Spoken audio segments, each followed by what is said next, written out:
Tumatanggap kaya ng bisita sa langit? Makikipagkwentuhan lang sana ako sa'yo kahit saglit. Ibibida ko lang tong mga tagumpay ko kahit maliliit. Isusumbong ko rin lahat ng bagay na nagbibigay sa akin ng sakit. Mga naipong bigat sa dibdib, mga iyak na impit, di napakawalang galit, pangungulila sa ating hagikgik. Maaari ba akong bumisita riyan sa langit?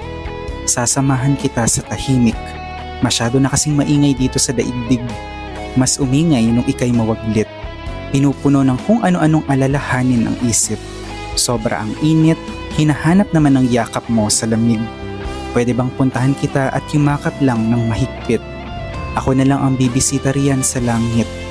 Dadalhin ko na rin tong paborito mong damit, pati mga regalo kung hindi mo na nagamit. At lahat ng hinanakit, kung bakit ba kasi sinobrahan mo ang bait. Hindi pa raw panahon para magkasama tayo ulit. Kaya pwede bang bumisita na lang muna ako riyan sa langit?